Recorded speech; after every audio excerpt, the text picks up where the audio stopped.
Is rent to rent risky? You're thinking about it, but this seems risky. This seems like, I don't want to guarantee somebody's rent and end up bankrupt.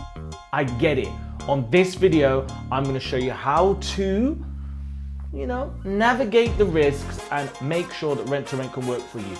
I'm Simon, and a few years ago, I decided I needed to make a change. I needed to find a way to get recurring passive income that I could rely on. I wasn't happy with what I was doing. I wasn't bringing home enough consistent cash, and I made a change.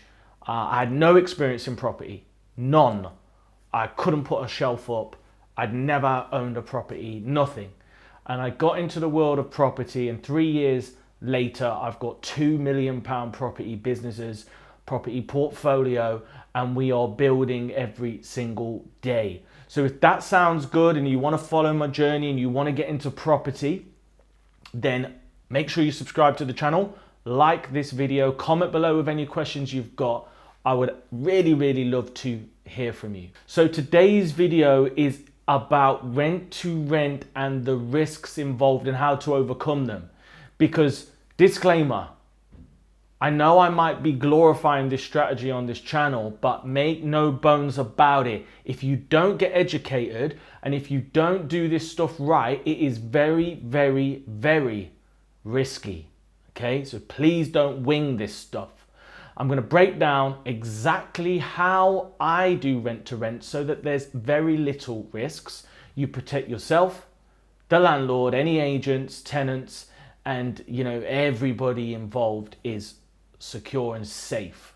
Okay, point number one, and this is key, okay, you've got to do the figures right. So even though you're guaranteeing rent and stuff, you need to have done the figures correctly to make sure that you've got enough room to sustain this guaranteed rent. And the way I do this is on a HMO side, we follow a 1.5 rule, which means the cash flow we would expect to receive is equal to the rental figure of 1.5 of the rooms. So if there's 5 rooms at £500 each, I want to make £750 cash flow at full occupancy.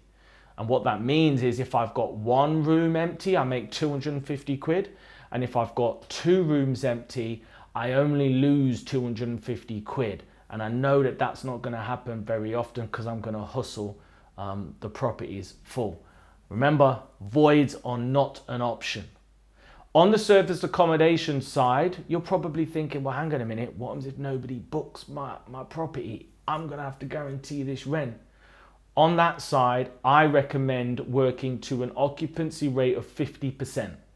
So what you'll do is you take all the expenses, okay? You take all the expenses, including the guaranteed rent, and then you work out your nightly rate minus cleaning, all commissions, and you want to make sure you break even at 50% occupancy. Because then I only need to be booked 15 nights out of 30 and I'm breaking even. So first things first, don't go into deals where you've not got that type of coverage because you're setting yourself up to lose.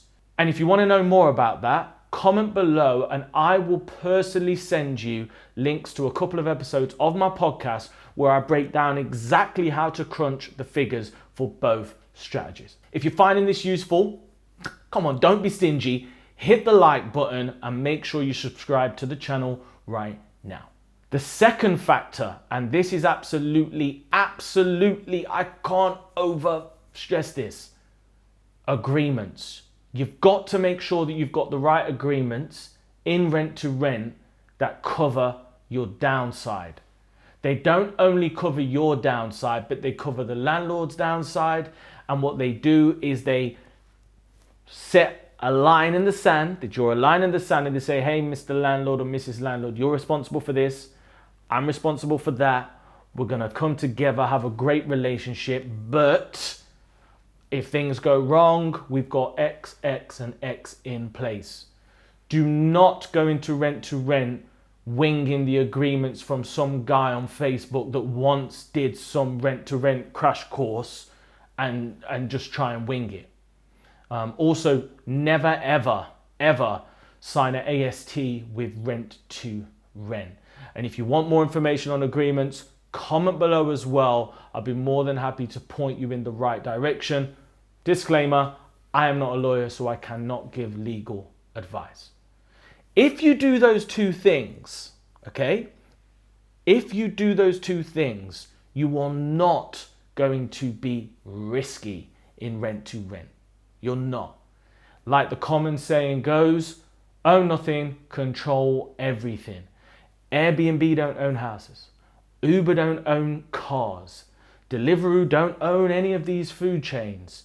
So all we're doing is following that business model, controlling property, which is power, and creating a cash flow and lifestyle for ourselves. Any questions you've got, any more information you want, comment below. And remember, don't wait 25 years. Get creative.